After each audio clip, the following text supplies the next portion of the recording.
তো দেখুন, এটা হচ্ছে একটি জমির দলিল।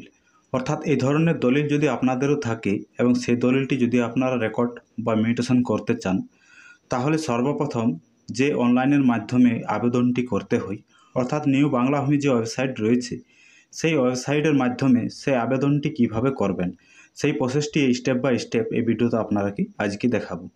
তো দেখুন, এটা হচ্ছে সেই দলিলের প্রথম পেজ। তো এই পেজের মধ্যেই উপরে দেখুন রয়েছে দলিল নম্বর 219। তারপর নিচে দেখুন সাল তারিখটি রয়েছে 4/2/2005, অর্থাৎ এই তারিখে বা এই সালে দলিলটি রেজিস্ট্রি হয়েছে। তার উপরে দেখুন রেজিস্ট্রি অফিসের নামটিও রয়েছে, বা এই উপরে যদি যে স্ট্যাম্পটি দেওয়া থাকবে সেখানে যদি রেজিস্ট্রি অফিসের নামটি আপনারা সঠিকভাবে না দেখতে পান, তাহলে দলিলের ভিতরেও দেওয়া থাকে। তো যেহেতু দলিলের ফার্স্ট পেজটাতেই সব কিছু দেওয়া রয়েছে, অর্থাৎ দলিলে দেখুন কোওয়ালা যে দাতা অর্থাৎ যিনি বিক্রি করেছেন তাদেরও নাম দেখুন রয়েছে, দুজন এই জমিটি বিক্রি করছেন, এবং গ্রহীতা রয়েছে একজন, অর্থাৎ দুইজন জমিটি বিক্রি করছে এবং একজন সেই জমিটি ক্রয় করছে। তো তারপর বাঁ সাইডে দেখুন যে মৌজার এই দলিলটি রয়েছে সেই মৌজার নামটিও রয়েছে, যার নাম্বারটি রয়েছে, এবং খতিয়ান নম্বর দেখুন 2টি রয়েছে। অর্থাৎ যেহেতু দুইজন ব্যক্তি জমিটি বিক্রি করছে, তাই দেখুন 2টি খতিয়ান নম্বর রয়েছে এবং হাল প্লট নম্বরটি দেখুন রয়েছে 959, এবং জমির পরিমাণটা এখানে দেখুন রয়েছে 4 ডিসমিল। অর্থাৎ একই দাগ নম্বরে দুইজন মিলে এই জমিটি বিক্রি করছেন একজনকে। টোটাল জমির পরিমাণ 4 শতক। তো হয়তো দেখবেন প্রত্যেকটি দলিলের ফার্স্ট পেজে এই ডিটেলসগুলো দেওয়া থাকে না। তো যদি প্রথম পেজে সেই ডিটেলসগুলো না থাকে, তাহলে দলিলের যে পরের পেজগুলো রয়েছে, অর্থাৎ যেখানে দলিলের যে তফসিল পেজ, সেখানে আপনারা সেই জমির পুরো ডিটেলসটি পেয়ে যাবেন। তো দেখুন দলিলে যে প্লট নম্বরটি রয়েছে 959, সেই প্লট নম্বরে যে দাগের তথ্য অরিজিনাল কপি সেটা কিন্তু বের করেছি। তো দেখুন এখানে যে খতিয়ানগুলো থেকে জমিটি কাটা হবে, সেই খতিয়ানগুলো দেখুন দাগ নম্বর দেওয়া আছে। 9 নম্বর খতিয়ান থেকে 200 কাটা হবে, এবং 370 যে খতিয়ান রয়েছে সেখান থেকে 200 কাটা হবে। তাই সেই ব্যক্তিদের নামও দেখুন রয়েছে। তো অর্থাৎ এই দুটি খতিয়ান থেকে 2 শতক করে জমি যে মিউটেশনের জন্য আবেদন করতে হবে, সেখানে এই যে পরিমাণ সেগুলো দিতে হবে। তো যে প্লট নম্বরগুলো আপনাদের দলিলে থাকবে, সেই প্লট নম্বরগুলো এভাবে আপনারাও বের করবেন। তো মিউটেশন করার জন্য অনলাইনের মাধ্যমে যে আবেদনটি করব, তার যে ডকুমেন্টসগুলো সেগুলো আমি সংগ্রহ করে নিয়েছি। অর্থাৎ দাগের তথ্য আমি বের করেছি এবং যে দলিলটি সেটাও আমার কাছে রয়েছে। তো নতুন বাংলা ভূমি ওয়েবসাইটের মাধ্যমে সেই আবেদনটি কিভাবে করবেন এবং কি কি ডকুমেন্টস আপলোড করতে হবে, সেই সকল বিষয় আপনাদেরকে এই ভিডিওতে দেখিয়ে দেব। তো অবশ্যই সম্পূর্ণ ভিডিওটি প্রথম থেকে শেষ পর্যন্ত দেখে যাবেন। চ্যানেলে নতুন হয়ে থাকলে অবশ্যই চ্যানেলটিকে সাবস্ক্রাইব করে রাখবেন। তো তার জন্য ব্রাউজারে গিয়ে বাংলা ভূমি লিখে সার্চ করে এভাবে বাংলা ভূমি যে ওয়েবসাইট সেটা ওপেন করবেন। ওপেন করার পর অবশ্যই যদি আপনাদের এই যে ওয়েবসাইটটি রয়েছে সেটা যদি রেজিস্ট্রেশন না করা থাকে, তাহলে আপনাকে সর্বপ্রথম সেটা রেজিস্ট্রেশন করতে হবে।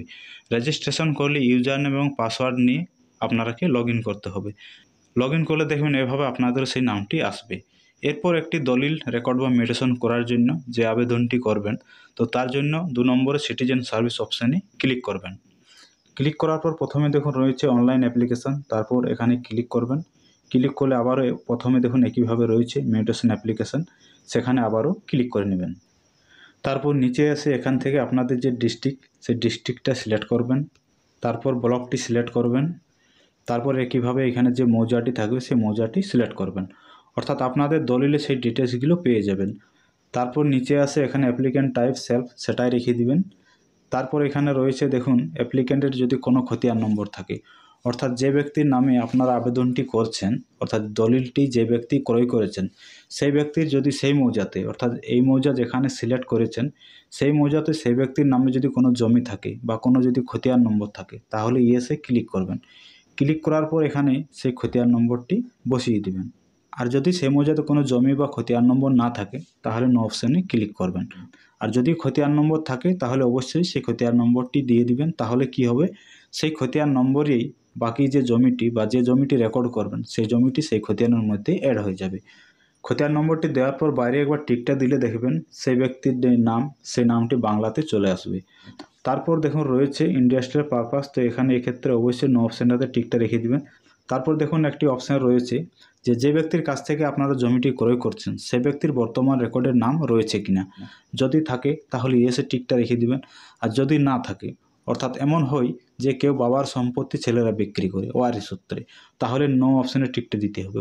বা যদি আপনাদের পিঠ দলিল বা চেন্ডির মূলে জমি ক্রয় করা থাকে, তাহলে আপনাকে নো অপশানে টিকটা দিতে হবে। নো অপশানে টিকটা দেওয়ার পর যদি আপনাদের চেন্ডিড বা পিঠ দলিল মূলে সেই জমিটি ক্রয় করা থাকে, তাহলে আপনাদের সেই দলিলের ডিটেলসটিও এখানে দিতে হবে। তো নতুন আপডেট ভার্সনে এই ডিটেলসগুলো কিন্তু এখন দিতে হবে। যদি চেন ডিড মূলে কিনা থাকে তাহলে এখান থেকে ডিস্ট্রিক্টটা সিলেক্ট করবেন, অর্থাৎ চেন ডিডটা যেখানে রয়েছে সেই ইয়েটা সিলেক্ট করবেন। তারপরে এখানে রেজিস্ট্রি, কোন রেজিস্ট্রি অফিসে চেন দলিলটি রেজিস্ট্রি হয়েছে সেই তথ্যটাও আপনারা সেই দলিলের মধ্যে পেয়ে যাবেন। চেন দলিলের দলিল নাম্বার বা যে ডিড নাম্বার সেই ডিড নাম্বারটি আপনারা এখানে দিয়ে দিবেন। তারপর এখান থেকে সেই ডেটটি আপনাকে সিলেক্ট করতে হবে, অর্থাৎ কত সালে সেই চেন ডিডটি রেজিস্ট্রি হয়েছে। তো এখান থেকে ক্লিক করে সেই সাল তারিখটিগুলো আপনাকে এখান থেকে সিলেক্ট করতে হবে। আর যদি ওয়ারিশ সূত্রে কেউ জমিটি বিক্রি করে থাকেন, অর্থাৎ কেউ যদি বাবার সম্পত্তি ছেলেরা বিক্রি করে থাকেন, বা এমনও হয় যে কোনো ব্যক্তি হয়তো বিক্রি করেছে, তারপর সেই ব্যক্তি মারা যাওয়ার পর তার ওয়ারিশগণ সেই জমিটি রেকর্ড করেছেন, তাহলে কি হবে, যে ব্যক্তি জমিটি বিক্রি করেছেন তার ছেলেদের নামে বর্তমান রেকর্ডে থাকবে। তাহলে নো অপশানে টিকটা দিয়ে দিবেন। অর্থাৎ এই দুইটি অপশানে নো দেওয়ার মানে হচ্ছে যে ব্যক্তি জমিটি বিক্রি করেছেন সেই ব্যক্তির নাম বর্তমান রেকর্ডে নেই, হয়তো সেই ব্যক্তির ওয়ারিশদের নাম রয়েছে, না হয় যে ব্যক্তি জমিটি বিক্রি করেছেন তার বাবার নামে সেই রেকর্ডটি রয়েছে, অর্থাৎ ওয়ারিশ সূত্রে সে ছেলেরা তার বাবার সম্পত্তি বিক্রি করেছেন। আর যদি চেন ডিড বা পিট দলিল মূলে আপনাদের জমি ক্রয় করা থাকে তাহলে ইয়েসে ক্লিক করে সেই চেন ডিডের ডিস্ট্রিক্ট, রেজিস্ট্রি অফিস, চেন দলিল, chain deed number, chain deed date, কত সালে দলিলটি রেজিস্ট্রি হয়েছে ডিটেলসগুলো সেই চেন দলিলে দিতে হবে। তারপর এখানে ফার্স্ট নাম, লাস্ট নাম, তারপরে হাজব্যান্ড বা ফাদার নামটি এখানে দিতে হবে। অর্থাৎ যে ব্যক্তি জমিটি ক্রয় করেছেন বা যে ব্যক্তির নামে আবেদনটি হবে সেই ব্যক্তির ফার্স্ট নাম, লাস্ট নাম, তারপর হাজব্যান্ড বা ফাদার নামটি দেওয়ার পর রয়েছে অ্যাড্রেস 1, অ্যাড্রেস 2 এবং অ্যাড্রেস 3। অর্থাৎ অ্যাড্রেস 1-এ গ্রামের নামটি দিবেন, অ্যাড্রেস 2-এ পোস্ট অফিসের নাম, অ্যাড্রেস 3-এ থানার নামটি দিয়ে দিবেন। তারপরে রয়েছে এখানে mode of transfer, succession, sale, অর্থাৎ সেই দলিলটি সেল দলিল, গিফট দলিল না বিনিময় দলিল, যেটা হবে সেই অপশানটি এখান থেকে আপনাকে সিলেক্ট করতে হবে। তারপর এখান থেকে আপনাদের যে ডিস্ট্রিক্ট সেই ডিস্ট্রিক্টটা সিলেক্ট করবেন। সিলেক্ট করার পর এখানে রেজিস্ট্রি অফিসের নামটি সিলেক্ট করবেন, অর্থাৎ কোন রেজিস্ট্রি অফিসে সেই দলিলটি আপনাদের রেজিস্ট্রি হয়েছে সেই রেজিস্ট্রি অফিসের নামটি সিলেক্ট করবেন, এবং দলিলের যে ফার্স্ট পেজ সেটাতে দেখবেন সেই রেজিস্ট্রি অফিসের নামটি দেওয়া থাকে। আর হ্যাঁ, সেই দলিলটি যদি আপনাদের পার্টিশন অর্থাৎ বন্টননামা দলিল হয় তাহলে পার্টিশন অপশানে টিকটা দিতে হবে, এবং টিকটা দিলে অর্থাৎ যে কোনো একটিতে টিকটা দিলে এই লেখাটি কিন্তু আসবে, এই যে মেসেজ সেটা আসবে, অর্থাৎ আপলোড রেজিস্ট্রি ডিড ম্যান্ডেটারি, অর্থাৎ যেটাই আপনারা সিলেক্ট করুন সেই দলিলটি কিন্তু আপনাকে আপলোড করতে হবে, সেটা কিন্তু এই যে নতুন আপডেট ভার্সনে সেটা কিন্তু ম্যান্ডেটারি রয়েছে। তো যাই হোক, কীভাবে আপলোড করবেন সেটাও অবশ্যই আপনাদেরকে জানাবো। তারপর দেখুন রয়েছে এজ এ লিগ্যাল হেয়ার, অর্থাৎ কেউ যদি ওয়ারিশ সূত্রে জমিটি বিক্রি করে থাকেন বা আপনার বাবা যদি কোনো সম্পত্তি ক্রয় করে থাকেন আর যদি বাবা মারা যান তাহলে ওয়ারিশ সূত্রে যদি আপনারা সেই আবেদনটি করেন তাহলে এজ এ লিগ্যাল হেয়ার অপশানে টিকটা দিতে হবে, এবং টিকটা দিলেও একইভাবে দেখবেন অ্যালার্ট মেসেজ আসবে। অর্থাৎ এই যে লিগ্যাল হেয়ার সার্টিফিকেটটা আপনারা পঞ্চায়েত থেকে বা পৌরসভা থেকে যেখান থেকে বের করুন সেই সার্টিফিকেটের স্ক্যান কপিও আপনাকে আপলোড করতে হবে এই মেসেজটাতে, সেটাই বলছি। তো কিভাবে আপলোড করবেন সেটা অবশ্যই আপনারাকে দেখতে থাকুন, জানাবো। তো যাই হোক, মোড অফ ট্রান্সফার যেটা হবে সেই অপশানটি আপনারা এখান থেকে টিকটা দিয়ে দিবেন। তারপর এখানে যে দলিল সেই দলিলের দলিল নাম্বারটি এখানে দিবেন, তারপর এখানে ডেটটি সিলেক্ট করবেন, অর্থাৎ কত সালে সেই দলিলটি রেজিস্ট্রি হয়েছে, যেটা আপনাদেরকে জানালাম যে দলিলের প্রথমে যে পেজ সেই পেজের উপরে সেই সাল তারিখগুলো আপনারা পেয়ে যাবেন। তো যা হবে সেই দলিল নম্বরটি আপনারা বসিয়ে দিবেন। তো আমি এখানে দলিল নম্বর একটি দিয়ে দিচ্ছি। যতই আপনারা নাম্বারটি দেন, যদি 2 সংখ্যার নাম্বার হয় 2 সংখ্যা দিলে অটোমেটিক আগে দিকের যে শূন্যগুলো সেগুলো কিন্তু নিয়ে নেবে। তারপর রয়েছে deed executed by power of attorneys, অর্থাৎ পাওয়ার অফ অ্যাটর্নিস মূলে আপনাদের সেই জমিটি কি কেনা রয়েছে, অর্থাৎ আপনাদের যে দলিলটি রয়েছে সেই দলিলটি যদি পাওয়ার অফ অ্যাটর্নিস মূলে যদি কেনা থাকে তাহলে আপনারা কি ইয়েসে টিকটা দিতে হবে। ইয়েসে টিকটা দিলে সেই পাওয়ার অফ অ্যাটর্নিসের দলিল, সেই দলিলের যে দলিল নম্বর সেটা এখানে আপনাকে দিতে হবে। তারপর একইভাবে এখান থেকে সেই ডেট বা সাল তারিখটাও আপনারা সিলেক্ট করতে হবে। আর যদি পাওয়ার অফ অ্যাটর্নিস না থাকে তাহলে নো অপশানে টিকটা রেখে দিবেন। তারপর নিচে প্রথমের যে 6টি অপশান রয়েছে সেগুলো অটোমেটিক নিয়ে নেবে, সেগুলো আপনাদের কোনো ফিল আপ করার প্রয়োজন হবে না। তারপর এখান থেকে আপনাদের যে কাস্ট সেটা সিলেক্ট করবেন। তারপর এখান থেকে জেন্ডার মেল ফিমেল যা হবে সিলেক্ট করবেন। তারপর রিলিজিয়ন হিন্দু মুসলিম যা হবে একইভাবে সিলেক্ট করবেন। তারপর অ্যাপ্লিক্যান্ট বা আবেদনকারীর যে আধার নম্বর সেই আধার নম্বরটি আপনারা এখানে দিতে হবে। তারপর রয়েছে মোবাইল নম্বর, তো এখানে মোবাইল নাম্বারটি বসিয়ে দিবেন। মোবাইল নাম্বারটি দিলে সেই মোবাইলে একটি ওটিপি আসবে, সেই ওটিপি পরের যে ফাঁকা জায়গাটি রয়েছে বা খাপটি রয়েছে সেখানে সেই ওটিপি নাম্বারটি বসিয়ে দিবেন। তারপর একইভাবে এখানে মেল আইডি দিবেন। মেল আইডি দিলেও একইভাবে সেই মেল আইডিতে একটি ওটিপি আসবে, সেই ওটিপিটি পরের যে যে ফাঁকা জায়গা রয়েছে সেটাতেই বসিয়ে দিবেন। তো এভাবে সম্পূর্ণ এই ফর্মটি ফিল আপ করার পর উপরে যাবেন, এখান থেকে পার্টিকুলার অফ ট্রান্সফার অপশানে ক্লিক করবেন। এখান থেকে সেই ব্যক্তিদের নামগুলো দিতে হবে, অর্থাৎ যারা সেই জমিটি বিক্রি করেছেন। তো সেই ব্যক্তির ফার্স্ট নাম, লাস্ট নাম, তারপর ফাদার্স নাম বা হাজব্যান্ড নামটি এখানে দিয়ে দিবেন। তো আমার যে দলিলটি আপনাকে দেখালাম, অর্থাৎ এই যে দলিলটি আপনাকে দেখালাম, তো দলিলটি দেখুন দুইজন জমিটি বিক্রি করছেন। তো দেখুন প্রথমজন সেলার যে নাম, বাবার নাম, তারপরে গ্রামের নাম, পোস্ট অফিসের নাম, থানার নামটি দিয়ে দিয়েছি। এরপর প্লট নম্বরটি দিতে হবে। তো আমার দলিলে প্লট নম্বর ছিল 959, তো আমি এখানে 959 প্লট নম্বরটি দিয়ে দিচ্ছি। তারপর রয়েছে খতিয়ান নম্বর। তো খতিয়ান নম্বর প্রথমজন সেলারের খতিয়ান নম্বর রয়েছে 9, তো আমি এখানে 9 দিয়ে দিচ্ছি। এরপর জমির পরিমাণ দলিলটাতে আপনাকে দেখালাম যে 2 শতক করে দুইজন ব্যক্তি বিক্রি করছে। তো 2 শতক লেখার জন্য আপনারা কী করতে হবে, 0.02 এভাবে দিতে হবে। আর যদি 10 শতক হয় তাহলে আপনাকে দিতে হবে 0.10 এভাবে দিতে হয়। এরপর এখান থেকে আপনাকে ইউনিটটি একর সিলেক্ট করতে হবে, যেহেতু আমাদের রেকর্ড একরই হয়ে থাকে। তারপর এখানে ল্যান্ড ক্লাসিফিকেশন ডিড ওয়াইজ, অর্থাৎ জমির যে শ্রেণী সেটা আপনাদের যা হবে সিলেক্ট করবেন।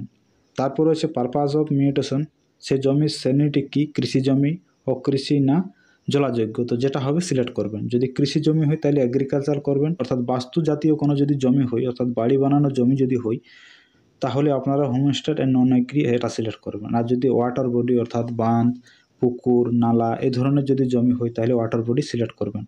আর যদি দেখা যায় যে বাঁধ আড় বা পুকুর আল এই ধরনের যদি কোনো জমি হয় তাহলে আপনারাকে অ্যাক্টিভিটিস এলিড টু এগ্রিকালচার এটা সিলেক্ট করতে হবে। তো আমার এই জমিটি কৃষি জমি, তাই আমি এগ্রিকালচার সিলেক্ট করে নিচ্ছি। তারপরে এখানে রয়েছে মোবাইল নাম্বার। তো দেখুন এই নতুন আপডেট ভার্সনে যে ব্যক্তি জমিটি বিক্রি করবেন সেই ব্যক্তির মোবাইল নাম্বারও কিন্তু এখানে দিতে বলা হচ্ছে। দিয়ে তারপর অ্যাড অপশানে ক্লিক করবেন, তারপর ওকেতে ক্লিক করবেন। ওকেতে ক্লিক করার পর সেই দলিলে যদি আরও কোনো সেলার থাকে, অর্থাৎ আরও কোনো ব্যক্তির যদি খতিয়ান থাকে তাহলে একইভাবে সেই সেলার বা সেই ব্যক্তির নাম, ঠিকানা একইভাবে দিতে হবে। তো প্রথমজন ব্যক্তির দেখুন নাম, প্লট নম্বর, খতিয়ান নম্বর এবং জমির পরিমাণটা নিচে অ্যাড হয়ে গেছে। এরপর দ্বিতীয় সেলার যে নাম, বাবার নাম, ঠিকানা সেটা আমি এখানে একইভাবে দিয়ে দিচ্ছি। তো দেখুন দ্বিতীয় সেলারের নাম, বাবার নাম, ঠিকানাটা দিয়ে দিয়েছি। এরপর একই প্লট নম্বরটি রয়েছে 959। তো দ্বিতীয় সেলার যে খতিয়ান নম্বর সেটা 370 রয়েছে, তো দেখুন আমি 370 দিয়ে দিয়েছি। এরপর জমির যে পরিমাণ 2 শতক, তাহলে 2 শতক একইভাবে আমি এখানে লিখে দিচ্ছি। তারপর এখান থেকে একইভাবে ইউনিটটি একরে সিলেক্ট করবেন। তারপর এখানে ল্যান্ড ক্লাসিফিকেশন ডিড ওয়াইজ একইভাবে যে জমির শ্রেণী সেটা সিলেক্ট করবেন। তারপর এখানে পারপাস মিউটেশন একইভাবে যা হবে এগ্রিকালচার, হোমস্টেড, ওয়াটার বডি, তারপর একইভাবে সেই ব্যক্তির মোবাইল নাম্বারটিও দিয়ে দেবে। তারপর আবার একইভাবে অ্যাডে ক্লিক করবেন। অ্যাডে ক্লিক করলে এভাবে মেসেজ আসবে। ওকেতে ক্লিক করলে দুজন দেখুন সেলার যে নাম, প্লট নম্বর, খতিয়ান নম্বর, যে জমির পরিমাণ সেগুলো কিন্তু অ্যাড হয়ে গেছে। তো এভাবে আপনাদের দলিল যদি আরও কোনো বিক্রেতা থাকে তাহলে একইভাবে সেই ব্যক্তিদের নাম, প্লট নম্বর, খতিয়ান নম্বর, জমির পরিমাণ সেগুলো দিয়ে অ্যাড করতে হবে। তো এভাবে পার্টিকুলার অফ ট্রান্সফার যে অপশানটি সেটা ফিল আপ করার পর তারপর রয়েছে লিস্ট অফ ইনক্লোজার, এখানে ক্লিক করবেন। অর্থাৎ এখান থেকে আপনাদের সেই সব ডকুমেন্টসগুলো আপলোড করতে হবে। এক্ষেত্রে অবশ্যই ম্যান্ডেটরি রয়েছে রেজিস্ট্রি দলিল, এটা কিন্তু আপনাকে আপলোড করতে হবে। তো তার জন্য এখানে টিকটা দিয়ে চুজ ফাইলে ক্লিক করে আপনাদের স্ক্যান করা থাকবে। এক্ষেত্রে সেই স্ক্যান কপি যেটা আপনারা স্ক্যান পিডিএফটি করবেন সেটা কিন্তু ম্যাক্সিমাম 2 MBর বেশি হওয়া চলবে না, তার থেকে কম হতে হবে, তবে আপনারা এখান থেকে সেই স্ক্যান কপিটি আপলোড করতে পারবেন। তো এক্ষেত্রে অনেকে হয়তো বলেন যে দলিলে তো অনেকগুলো পেজ থাকে, কতগুলো পেজ আপলোড বা স্ক্যান করব। তো দেখুন এই 2 MBর মধ্যে যতগুলো আপনারা পারবেন, বিশেষ করে ফার্স্ট পেজ এবং যে তফসিল পেজটি থাকবে এই দুটি পেজ অবশ্যই আপনারা স্ক্যান করবেনই। তারপর রয়েছে উত্তরাধিকারী সংক্রান্ত শংসাপত্র, অর্থাৎ ওয়ারিশ সার্টিফিকেট মিলে যদি কিনা থাকে বা ওয়ারিশ সার্টিফিকেট মিলে যদি আপনারা আবেদনটি করেন তাহলে ওয়ারিশ শংসাপত্র এখানে টিকটা দিয়ে সেটাকেও আপলোড করতে হবে। তারপর রয়েছে পিট দলিল, অর্থাৎ চেনডিড বা পিট দলিল মূলে যদি আপনারা সেই জমিটি করে থাকেন তাহলে এখানে টিকটা দিয়ে একইভাবে সেটাকেও স্ক্যান করে আপলোড করতে হবে। তারপর রয়েছে খাজনা রসিদ, অর্থাৎ আপনাদের সেই জমিটি যদি কৃষি ছাড়া অন্যান্য কোনো জমির শ্রেণী হয়ে থাকে তাহলে খাজনা রসিদও আপনাদের কাছে থাকবে, তাহলে সেই একইভাবে খাজনার এখানে টিকটা দিয়ে সেটাও স্ক্যান করে আপলোড করতে হবে। তারপর নির্দিষ্ট ফর্মে ঘোষণাপত্র, এটা কিন্তু লাগে না, তার জন্য যে আমরা এখান থেকে যে ডিক্লারেশন বের হই সেটাতেই 10 টাকার কোর্ট ফি লাগে। তারপর দেখুন রয়েছে যথাযথভাবে স্বাক্ষরিত আবেদনপত্র। অর্থাৎ অনেক সময় কি হয় যে কোনো এক ব্যক্তি জমিটি ক্রয় করেছেন এবং সেই ব্যক্তি বর্তমানে উপস্থিত নেই, অর্থাৎ হেয়ারিংয়ের দিনে সেই ব্যক্তি যদি উপস্থিত না থাকতে পারে তাহলে সেই ব্যক্তির একটি লিখিত দিয়ে সেটারও স্ক্যান করে আপলোড আপনাকে এখানে করতে হবে। তারপর রয়েছে মুক্তারনামা, অর্থাৎ পাওয়ার অফ অ্যাটর্নি যদি থাকে তাহলে কীভাবে সেটাতে টিকটে দিয়ে সেটাও আপনাকে আপলোড করতে হবে। তারপর রয়েছে আদালতের মামলার রায় প্রবেট, অর্থাৎ যদি আপনাদের কোনো জমির যদি কোর্ট মামলা থাকে এবং সেই কোর্ট মামলা যদি রায় বা ডিগ্রির কাগজ থাকে সেক্ষেত্রে সেটারও স্ক্যান করে আপনাকে এখানে আপলোড করতে হবে। তারপর রয়েছে দেখুন উইল, যদি উইল দলিল থাকে তাহলে একইভাবে সেটা তো টিকটা দিয়ে আপনাকে আপলোড করতে হবে। তারপর দেখুন রয়েছে মৃত্যু শংসাপত্র বা পূর্বপুরুষের মৃত্যুর প্রমাণ, অর্থাৎ ওয়ারিশ সূত্রে যদি আপনারা কোনো জমি ক্রয় করে থাকেন বা ওয়ারিশ সূত্রে যদি আপনারা কোনো জমি রেকর্ড করতে চান তাহলে এই যে মৃত্যু সার্টিফিকেট সেটা কিন্তু লাগবেই। অর্থাৎ ধরুন কেউ যদি বাবার সম্পত্তি বিক্রি করে থাকেন, অর্থাৎ বাবা বর্তমানে মারা গেছে তবেই তো ছেলেরা বিক্রি করবে, তাহলে সেই ব্যক্তির বাবার যে মৃত্যুর শংসাপত্র সেটাও কিন্তু আপনাকে এখানে স্ক্যান করে সেই কপিটিও আপলোড করতে হবে। বা ধরুন আপনার দাদু যদি কোনো জমি ক্রয় করে থাকেন আর সেই দলিলটি যদি আপনার এখন যদি রেকর্ড বা মিউটেশন করতে চান তাহলে কি হবে, আপনার দাদুর নামে তো সেই জমিটি রেকর্ড বা মিউটেশন হবে না। তো তার জন্য আপনারা কী করতে হবে, আপনাদের বাবার নামে সেই আবেদনটি করতে হবে। তো এই ক্ষেত্রে আপনার যে দাদুর সেই দাদুর মৃত্যুর যে শংসাপত্র সেটাও কিন্তু এখানে আপনাকে আপলোড করতে হবে। তারপর হচ্ছে জাতিগত শংসাপত্র।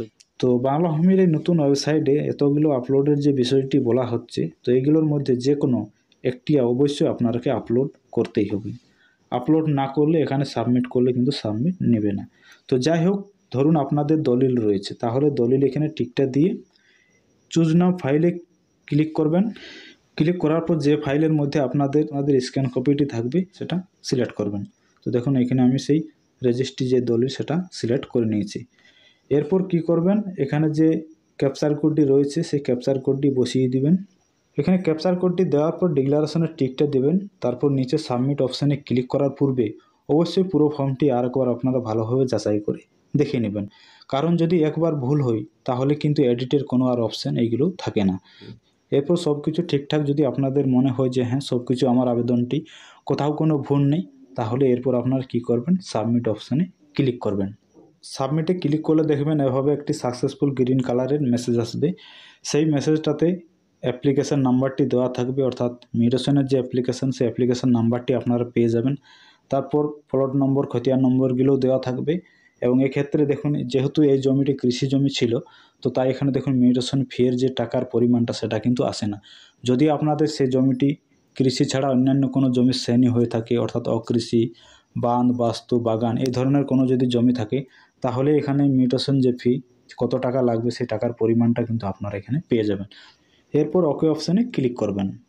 ওকে অপশানে ক্লিক করার পর নিচে দেখুন 3টি অপশান রয়েছে, ডাউনলোড অ্যাপ্লিকেশান, তারপরে যে ফি পেমেন্ট, তারপর হচ্ছে ডিক্লারেশন ফর্ম। তো এই জন্য সর্বপ্রথম আপনারা এখান থেকে ডাউনলোড অ্যাপ্লিকেশান তারপর ডিক্লারেশন এই দুইটি যে ফর্ম সেগুলো ডাউনলোড করে প্রিন্ট আউট বের করবেন। আর যদি আপনাদের মিউটেশন ফি পেমেন্ট করতে হয় তাহলে ফি পেমেন্ট অপশানে ক্লিক করে আপনারা সেই টাকাটি পেমেন্ট করলে আপনাদের যে চালান সেই চালানটি পেয়ে যাবেন। তো দেখুন এটা হচ্ছে সেই মিউটেশনের অ্যাপ্লিকেশান ফর্ম।